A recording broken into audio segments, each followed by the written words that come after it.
mo so nya de pere jini wa nya mo jou que be accident en yebe yo ni egbo en de kam fun toque le goudron dit. Question, s'il te plaît, Nim Seigneur, est-ce que et nous qui jovo mi que les do problème, moi dit il y a problème nous que les ken goyen avec yo. Bon, et je vais nous je vais be ho là. Wow. Et je vais be ho voir, je vais njema pour nous pour c'est ma bonya na mbo obe bo nous. Et ho voir c'est amea c'est mate ni mate no zo ba ze gala o se da yo npa nyama yori. Malgré il y a un problème ou il y a un problème. Malgré un défendement, on a vidéo, non a moji, boazou, voyami, et n'y a pas eu, tu joues pas yemi. Quand même, on est blé, zémida et soyemi. Kemia, et le manteau, elle va le blé, nous qui t'inquiète pas, elle va le blé, nema, au pour nous pour nous, que sont hein? Par exemple, nous avons un ou ami, kava, major, yem le soja bon, on va pomme. Nous bien, avec la pomme. Et la solution est doit ne mania me bada. Azedan, so ou ami. Hein? Et le soja bois, soja bouger, hein? Azega le nubia. Jou que be ou amea ele nubia ye mvambe amenye o wo so hu amea o nubia ka to pa me via ebe me ye nubia be ye be khon ele mbe e khon ole ko no wo so hu amea khon jahaba o manye dada amegan wa sezreka dada jobe american bayo na be le ko so hu amea no nubia ro American bayo abe obe American bayo gbere ko yembe amenye o le sérieux o so huwa me e won comédie elle so c'est bon être nous bia le du pizza être do pizza so pizza gan va ne quoi e wa me lo e do so pizza va ne quoi tu et non tu vas se nya gbe won ne comme amenye o le sérieux man. Comédien, que ça doit garder le fond de l'enquête, il y a nous qui a. Il y a nous qui a. Et nous qui a. Hein? Botoville, il y a deux problèmes quoi. Botoville, il y a deux problèmes. Il y a fou quoi. Botoville, il y a. On y avait Azeka le problème. Il y a un sort de qui est à la Molivia le fond. Fou, mais à mes amis, à mes amis, il y a Est-ce que Mido confirmation déjà clair alors bon fier et nous qui les boya mate démenti gbere yenta sabe nous so bon mate démenti gbere jal mais amenye kakafia be la funo meneme o le sérieux tu es sérieux bon nous garder nous et ya la fait Sofian Togo du Yamini fake. Au point où elle parle via, ma tête démenti belle. Ok, nous et vraiment des so who are me mignon. Et voilà, le quoi bon, en fait, selon moi. Tu me le bon, on revenait pour nous, qu'est-ce que nous m'aboie? On est que tous les m'aboie. Question attaque, bon, une de Dimania, puis sur une année pour plateau. Voilà. Combien de fonds peut-être homme financièrement stable et moralement stable donc au taux de pression mais donc il n'a pas vraiment abordé le sujet. Charles financièrement stable le go. Mais que de frère c'est bien là non c'est pas abordé. Azeda que le lomé pon le go. Hein? C'est yamna et nous c'est malheureux de gens qui nano Azeda la konya. Azeda hein? Azeda yamna avec les biens nous bolé doigt et à te konya ne quoi c'est quand même dépression o so hu wa mi bon wa mi bon avec le taji no bien dépression hein mais c'est comme le seigneur alors awa me anu bia ni se gomme alors mbenade c'est e wa mi na l'aise Kebe ouame, moment kebe ouame, moment est pas gantolo. Hein? Ou bano envoyé Ghana ntolo. On bon didio parce qu'on veut t'avais ouame kia. Un que c'est alors n'y a que sur fake news et que c'est déjà qui va dire l'accident en temps de voir. Un que y avait. Eh bah ya c'est vrai. Ntono avec kebe ouame ga ke bano journée. Et comme ça business. Yimba le tour, refaitia, yimba le tour. Amu e gapa mo le envoyer quoi. Ici à Neymar. Amérique ma ta forcer me nyama do ha quoi. Ami anto be nyeku bi ngba ye ho voya nyinte gbona. Mbe nto le be gbona egbe, ni me ma gbona mo gbe na nam. Ve bi be ngbe nam. Azana. Donc il y a parce que il m'a dit comme moi et nous qui ne voyons et nous qui ne le bon Neymar benya parce que et nous a Jordi dia il y a un baba tono Neymar une justice Neymar famille a me trop pemba azana non ba fin na Neymar hein non ba fin na Neymar chanwa wa me Neymar bo bachi voilà il y a nous qui Jordi Neymar ba homo. Ah non, j'ai promis à tous ceux qui disent ah mais 6 000 je pense qu'on a plus de 30 000 personnes qui nous suivent. Dis-nous ce qui s'est passé parce que on a besoin de savoir tout le temps. Qu'est-ce qui s'est réellement passé? Nous on veut tout savoir. Ok. Est-ce que vous avez évolué? Bah oui, nous qui ne va jouer au-delà de Eragbe, est-ce que on a deux Eragbe blanc? Jamais. Jamais. Quand tu es conscient, tu sais ce que tu fais. Ok. Ne au Jessia me leva mea fait qui a été de verra. Pas forcément. Tu m'as donné ça. Il m'a dit quoi à mes inconscients. Azega sans huwa mea dada famille rejeté. Obe you m'a peur.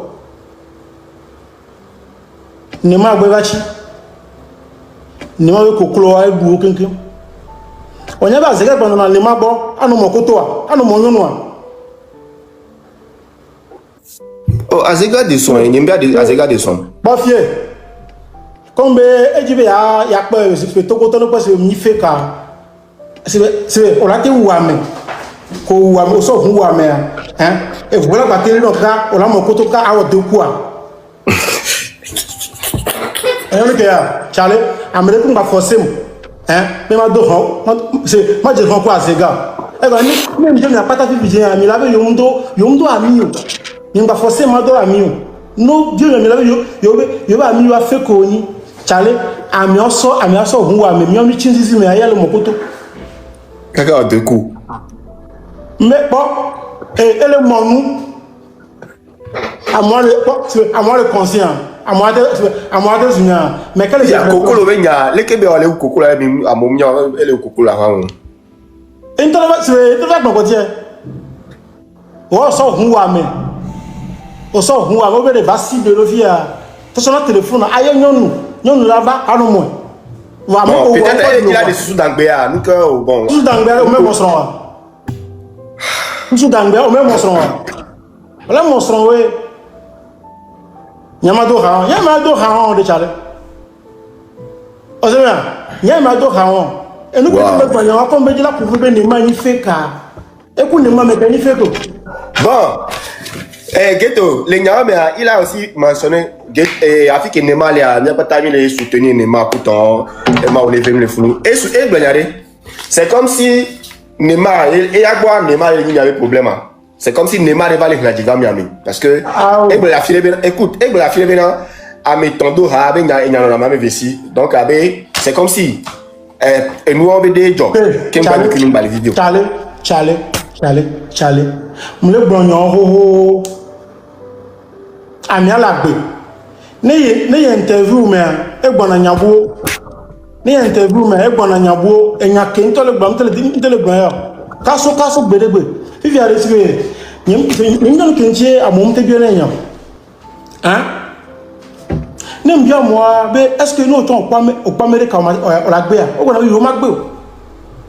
À Zegabe, il faut voir Jessie et son coup ville ici. Et il y a un Burkina avec ça. et y a des maillots, Amérique comme telle la vérité, non. Il y a un temps, on te le démentir. Et bébé maillot. Et bien, ils seront. Ils seront là pour l'autorité visa là-bas pour les aïeux, vous dites pas. Bon, il faut dire que tu as une façon de penser. Normalement, elle a démenti, il me démenti. Maintenant, et Dubaï et Fidji, on te démenti. On se fait démentir. Il y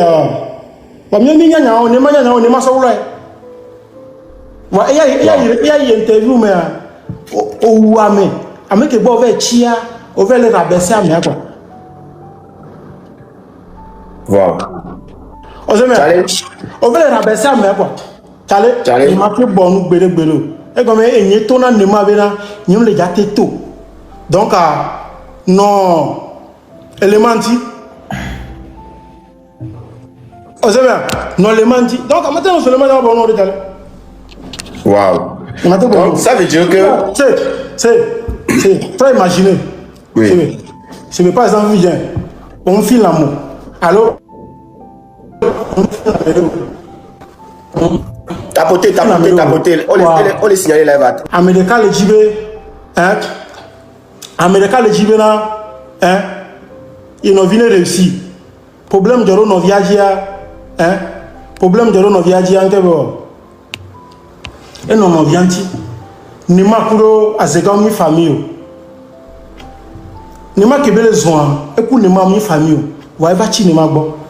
Ok, ni ma va y prison. À moi va le couer. On le suit ni Côte d'Ivoire à l'au Bénin là. On bon pas zega. Quelle que soit les situations. Quelles que soient les situations de ces prisons Bénia, là ma ba quoi mais prison ya nyam. Et il doit mourir. Ok. Date me be so hu wa me nya ni kun je. Enye kun ba le bien que wa ke yo mami. Nde wala tele ni ma o ke bon ni ma va ni ma ke bo ve chia ala wono ku eleve me lo hein o le ni ma to nko no ko wa e ba le ku nche o se be so gbede gbe mi be amenye mi bi e be na re o ke wo ne o nte ba re ko o pa na me dele envier o am dra raison nga te ba fi ja be na o be ne yo vode ngbe o nga te ba fi ja be o yo le concert di ngbe nga te ba fi ja be o yo la fi de ngbe ma te ba nyon e nya de ka ke be la gbon de to ville forcé be e ne va gbon vérité na mobe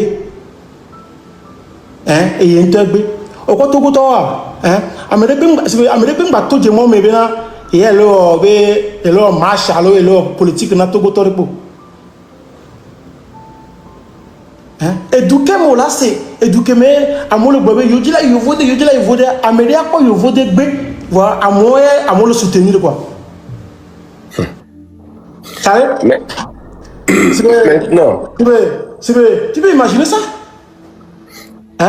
et question de balai on le suit ne azega yo vode nyangbe le ka muda wondo what bon ola be o panu ko le wa be o tie me be na bon be fion couton ne pas mola gloire alum dadia ok maintenant question de e be na ne o kele lomé abe nko keke o le wa be mate wa gbero kaka o ko no mama mi la bi e be na bon ka o jila gbon le funu pour que poya o ko ameke o interview ane ame acha kurecha America on va pata o le zoom maintenant o se me on ka be la bon funu mi la ke bien peut-être bien que les vaudou de camp écoutant l'eau midjesi bon on est peut-être à côté spirituel au matin là on moi les joie moi on est mieux c'est bien ouais c'est bien et tandeji c'est le coup ni le second c'est le coup c'est peut-être non les lomé à l'avant matin ouais c'est au matin de là moi parce que ma fille trop vidéo na bien alors ayo na bien bien ne que toujours bon ya bon elle a pouya donc ka be la bon matin bon be la pour et je suis mais c'est comme si on les vend au matin ou gbere o le vend mati pa yan gbere ntande ko no mati pa gbere parce que le lo me am yo ne gasa ka me we me ya ko npo e de na kuku we ngba o be mu nyabe wo erreur be mu nyabe wo erreur ne faire wo erreur ari o agba réseau dia e ni na kuku na e ngba be okay no njima blon to be blin okay c'est sport ntande ko no azegamate o chanlo e je si me selon toi il y a un peu de qui nous joue en toi et tu vas donner un accro artiste au tien. On connaît. Est-ce que selon toi et nous là t'es genre elle a été nibina et nyado qui miglado jouer est-ce que au déjà zégabe là t'es elle a été glonio les fous que nous au les jouku ton elle a été glonio avec secret nyado les fous et nous qui tié to bina nele on dans la général on a le ko ouais pas c'est quand on va en vidéo yo pas nyaware nka yo me demande non a me demande vidéo vidéo geto vi tuna geto vi azega ole ke ba ma demande azega ngonya wana mo e ba pana na mo ozema amuko pata onyi memi ya e kwa me onyi ami se amele wana dole ba somme amele wana dole ba somme ami a fil dans tableau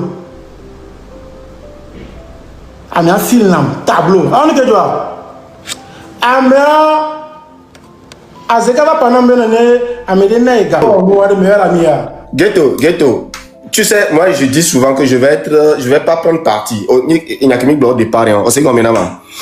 Moi je pense que le business c'est le business. Est-ce que le côté est-ce que au point c'est bien est-ce que Dagba le côté mais business c'est tant qu'il est wa. Business allez.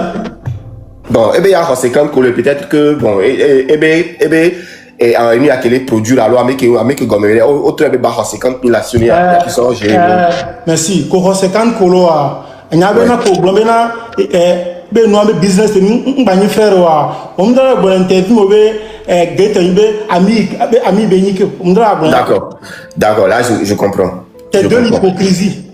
OK je comprends maintenant la question là c'est ça qui va déclencher tout. Est-ce que durant le moment qui m'a qu'est-ce qui a déclenché réellement vos problèmes, c'est-à-dire vos clashs sur Internet, c'est-à-dire qu'est-ce qui a déclenché nous? Envie. Explique. Envie.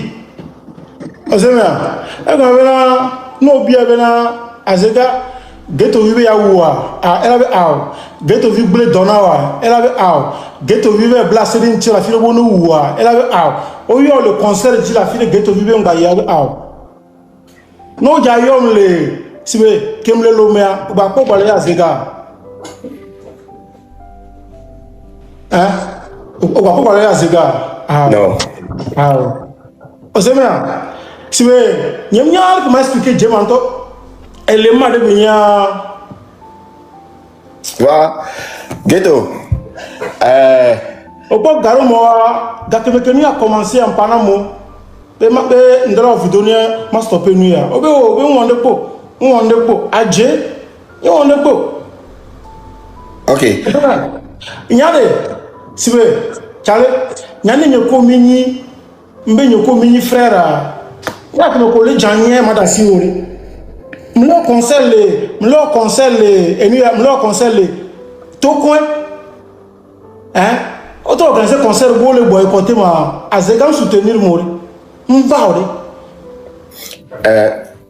question qui me vient ne barabas va tono bela et ja concert et jo ga masajas hoga kaka ya organiser concert ga taper poté va ba bio kotia hoya c'est e ba nya da bio nya ya e ba nya voilà. Et n'a qu'un dila n'kenkele dila gloire.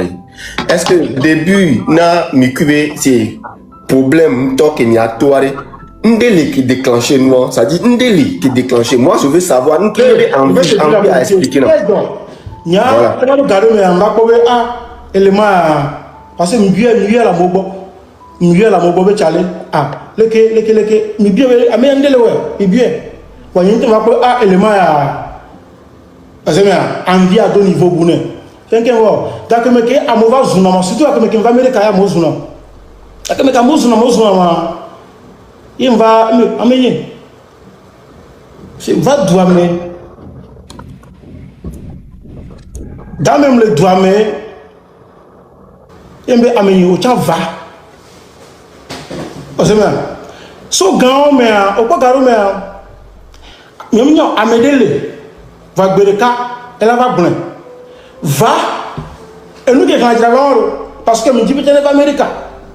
Voyez me dit l'Amérique. Ba me dit la tona mobe et yenten dit l'Amérique. Si amoule accuser nya nous telever nya. Pas azega qui me dit mais eh ben il interview on a visa yo. Interview avec Beiro. À toi de nous expliquer comment ça s'est passé. Bien interview avec Beiro. Bien et nous confions clair. OK. Bien nous confions clair. Nous tenons avec challenge nous ya noir. Hein? On la question oui. Ouais. Ouais. On peut interview on a visa. Que on a visa. Que on a visa. Il y a un temps quand on caméra mais amener. Comme non visa élément benare o ba tro yinake ba yike egbe on va bova lome yem yele ah chale va douame ebe yem jay douamo yem no isme amole zumu nu quoi qui connaît va douame ebe yem jay douamo OK non ja jo vidéo na mole na tona mo be ale e yen to yem jila yo parce que na mi ayoma o do omuya aroba na mi ayoma o do omuya aroba o se mi a e va ti kona kombe e va gbe visa gbe ne pe ya pota ke va gbo ma tona be nyama e be mi de America waro ni jo ho visa dare ni jo ho visa dare ni ho dare are ni no va le se won ni ban e gbe ne ba visa tani o 6 mois ne mjo le jo mo pa visa fion tani ao non visa les on va faire le non visa les doigts mais on peut voir non 6 mois non mjo le doigt moi parce qu'on a un délai de 6 mois dans ça le doigt ah c'est non on visa non le c'est calé on le suivre amener le militaire visa il y a un visa semaine que le suivre de kaya njolo nya emu tona mobena e yentebe yem jayi OK. Donc, nous que l'état de quoi venir en vidéo, pas expliquer là, nous que les joie, c'est nous qui tirer, yem les Américains. Tout na mo bien de yente gbe, ni ngbanle le yin boss me a. Ela be mada si ponya wa, be na mo be, ni ngano si mo be nya. Ni ngwa sa mo be nya le do. OK. Ni ngwa sa mo be nya le do. Peut-être be. Ni alo no kunya nyambo na no. Ni lo no kunya nyambo na no. Nyam le cover ya waya sibe ejila prouver na mo be yebe défaite parce que famille yo pata yo le accuser. OK.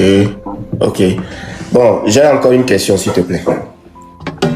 J'espère que ça va aller ça va. Allez c'est question qu'on doit poser c'est on me poser question quoi. Notez là parce que n'aime dire question les cas on sort dans mina fibu donc ça fait que je reviens.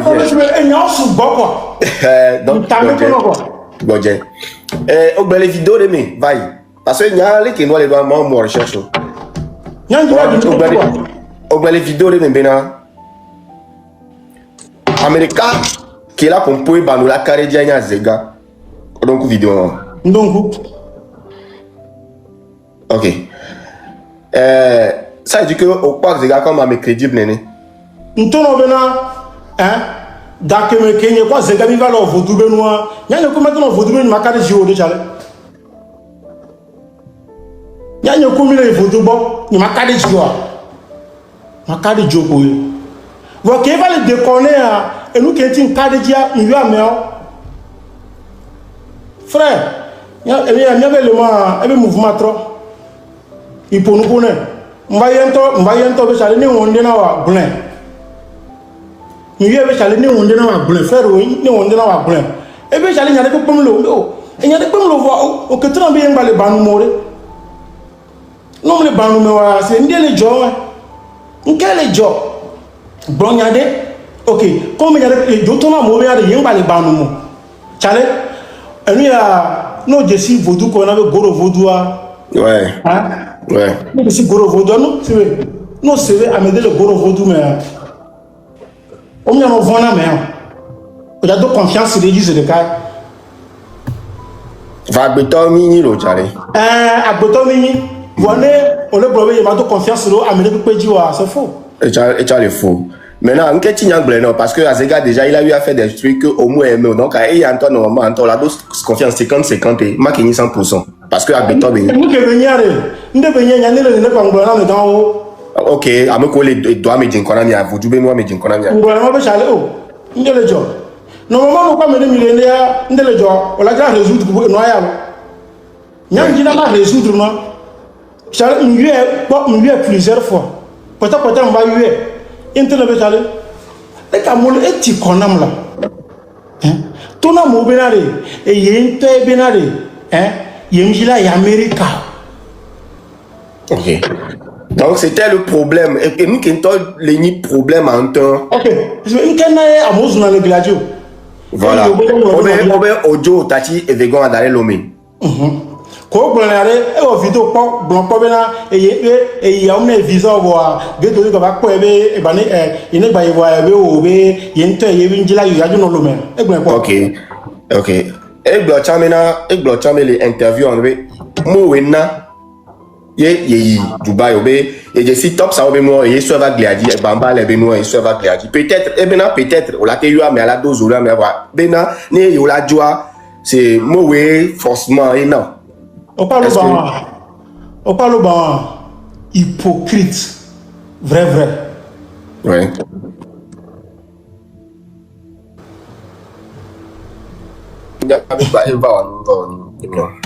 On peut garer mais donc pas bien les noms mais qui on peut vidéo en meilleur donc et lui a vu la mer et lui a donc vu la mer au port et lui a top zaba mer hein oui top zaba mer oui et je vais et yo nyantocha le bonambe mo pas vidéo que élément homme. Ah. Ntani ya kala nama. Ebe nyem ba men ndejo. Ne o ma nyama ebe nko le fi ntojo. O se mea. Daki me ko le ni ma.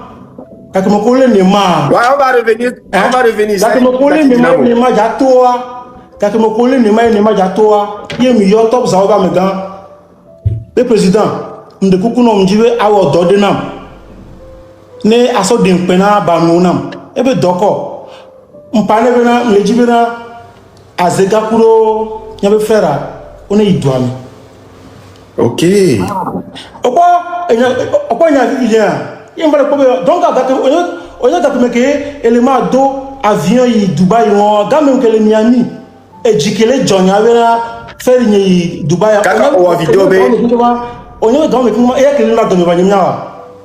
OK en vidéo tchang blabina o be akpena ma be o mo edité abe be frère o leleke OK en vidéo dikele jo ouais nyanya nyao bena gawo me kinkema ele via dominer be amegan le film oyan ke ya opa amegan wa ma tan no sibe ni mi ya amegan bo wa ni mi ya megbon ni mi yiwa bo wa yemi na wa bo be biona nu boss we donc a boss wa mi na beaucoup projet.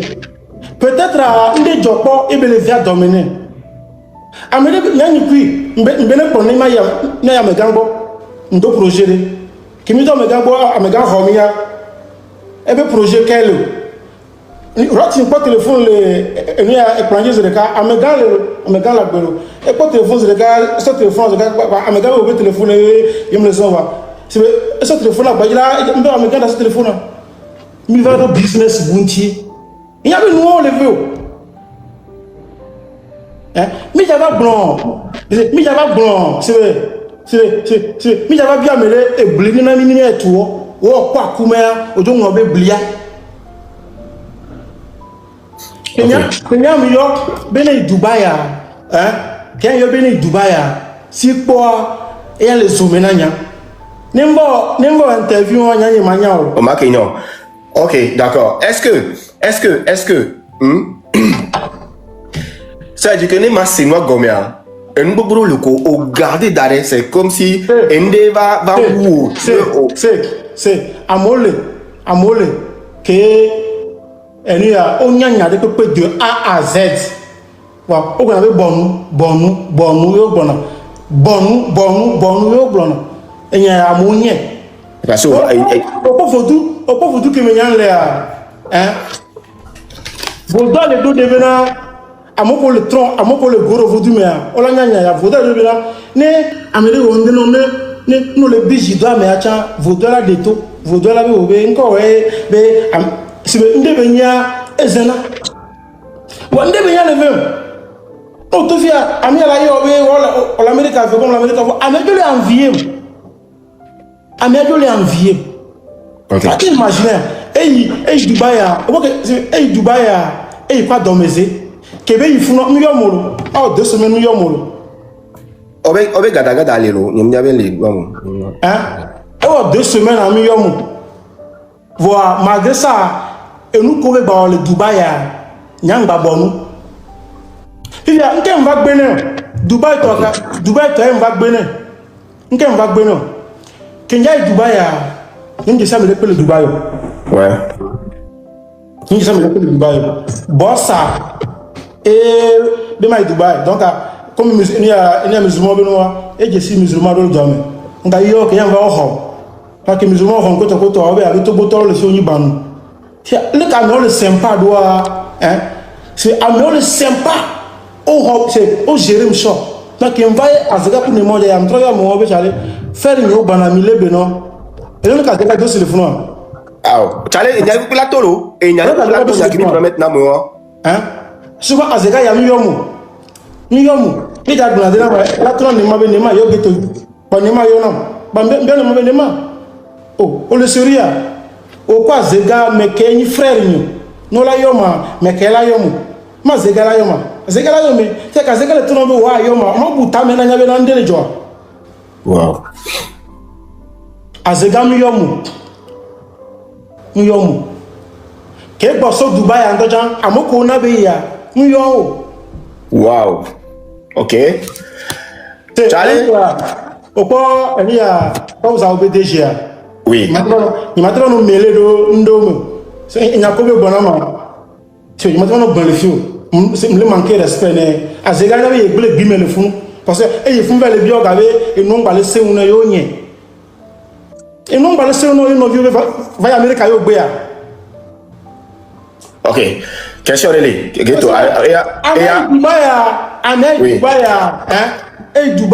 Dubaï encore ntona mo bena mi pana mo be togo be khajito bana togo be star bana ouais donc les showcase peut-être on m'a choqué nous mi va on l'a togo be khajito ya donc à togo star on la permission no fion amo ok kazega yifuno hein et vers le bio nous quoi oh bon et vers le bio nous mais quoi nam amo ojo nam amo Abbas ouais Abbas oui c'est bon nous ko le bio bene do ko c'est o bene do ko amenye o star o nyi do le bio nene a nam téléphone nam chaîne nam awu ah peut-être attends pour dans les boumé peut-être ebe don attends pour dans les boumé mais que va ayimalu go problème o va yo mi no banu wa mi ngra fa moment on pata azega be ngale banu azega Dubaï Fidji. Tu peux imaginer ça? Il a bon mal, il a bien question et il a déclenché. Tu peux imaginer ça? Tu veux bon, amova envoyer aux jeunes dans le ghetto.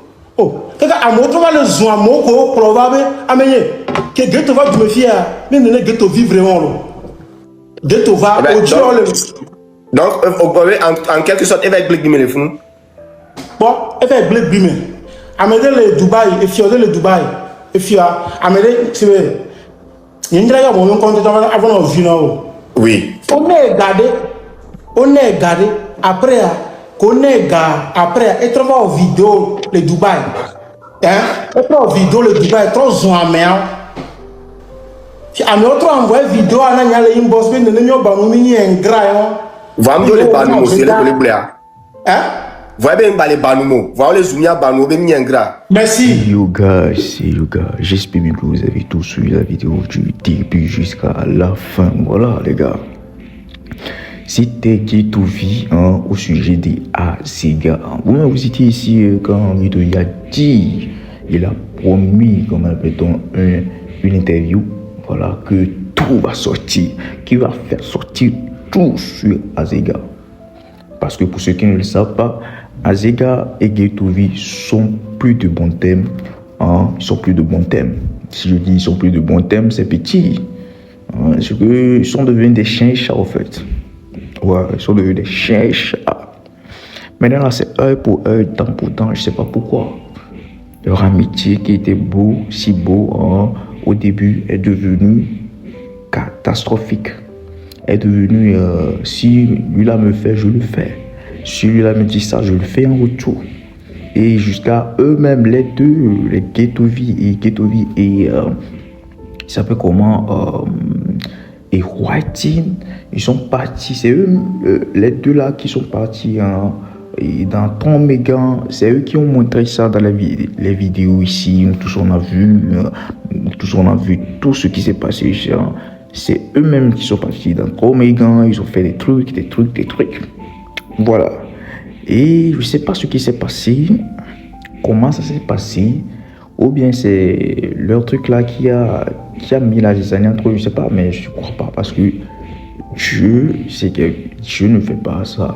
Dieu n'aime pas le truc, le mauvais côté, en fait, les mauvaises choses. Ouais.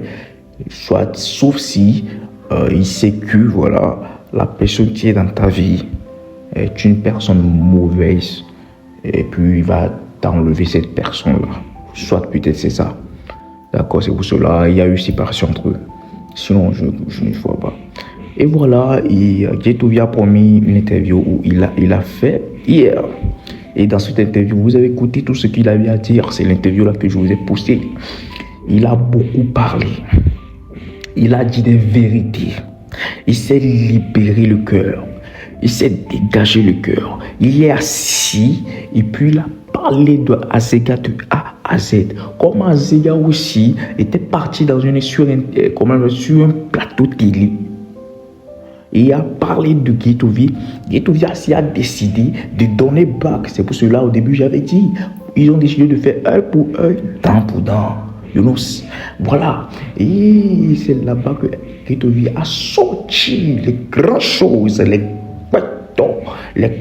choses sur Azega concernant les accidents qu'il a eu à faire, comment est-ce qu'il a géré cet accident-là, ce qu'il a fait jusqu'à les choses sombres qu'ils avaient cachées entre eux, les choses sombres que Azega a fait. Et il a caché. Et c'est entre Ghetto-V et lui et Nema qui savait ça. Ghetto-V a décidé hier de faire sortir tout. Et c'est ça qui est tombé comme ça. C'est ça qui est tombé comme ça. Et je vous dis, il a même parlé d'Adéberchi.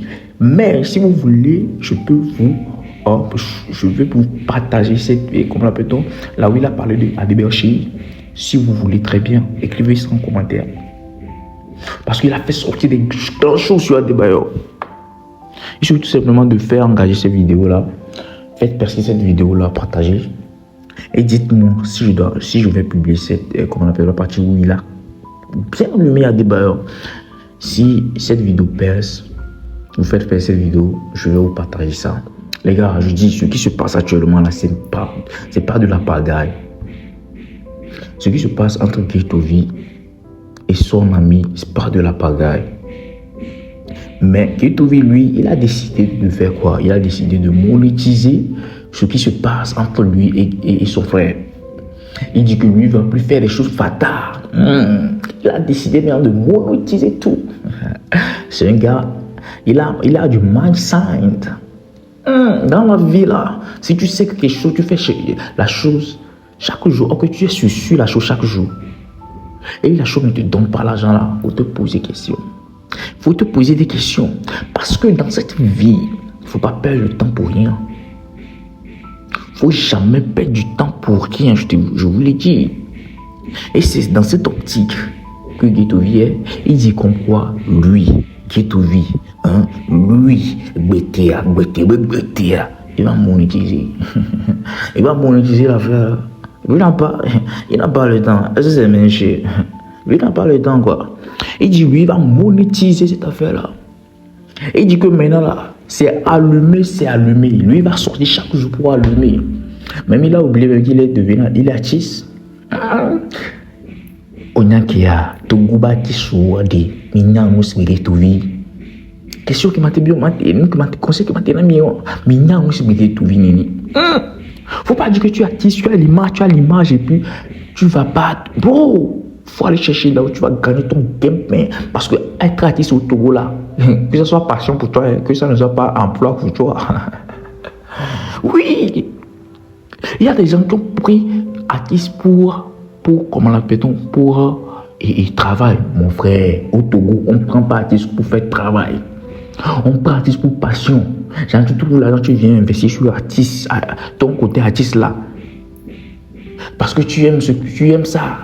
Parce que c'est ce que Dieu t'a donné. Et tu aimes. Tu peux pas cacher ça. Tu peux pas être au Togo et puis tu vas être fier que tu es artiste. Fier pourquoi? Adora oui. Et là, on a oui. Là, on oblige à nous bain. Ok, tant qu'on y vogue, mais on la profiter à l'activité ou à des motos, à des marques, à des motos.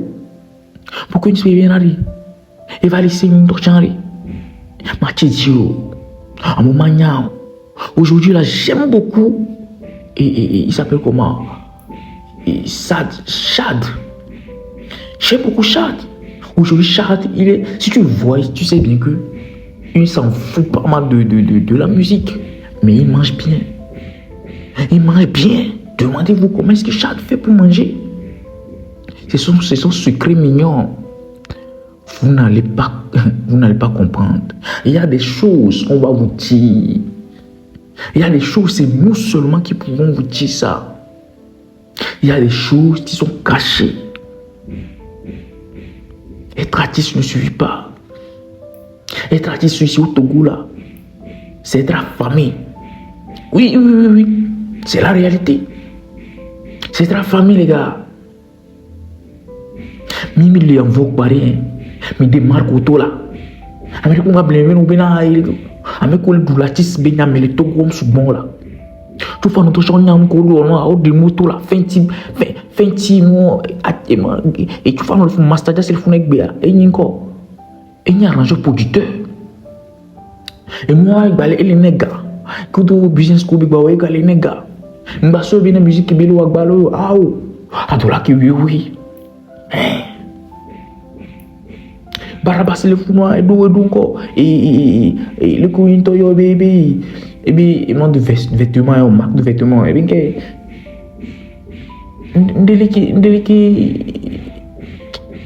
man mais font le mignon le tout gagné mais il invoque pas bien non pas bien mais le monde boumé à Charlie tout gomme les mignon lo Togo là y a pas ça au Togo hein. Il n'y a pas à faire de que je blow aujourd'hui, demain je vais encore. Mais tout me dit. Et j'espère bien que et vous allez prendre ça pour faire un truc là. Et j'espère que aussi que vous avez aimé cette sortie de Ghetto Vie. Je sais bien que ses fans vont beaucoup aimer. Parce que ses fans l'avaient beaucoup attendu. Et il a fait surface. Et en surface. Et avec des bérets lourds. Bon bref, les gars, je vais vous laisser ici. J'espère que vous avez kiffé. N'hésitez pas à partager cette vidéo là, liker, à vous abonner massivement à cette vidéo. Et aussi à donner vos avis dans les commentaires. Faites des débats dans les commentaires. Sans oublier, voilà, de vivre votre vie comme vous pouvez. Car en 5 secondes seulement là, je vais pas parler. Tout ce que je vais vous dire, profitez chaque instant de votre vie, chaque seconde de votre vie, c'est très important. Profitez de ça, c'est très important. Bon, je crois bien que je vais vous laisser. On se garde pour une nouvelle vidéo. Ciao, ciao. Prenez soin de vous. Bisous. Fire.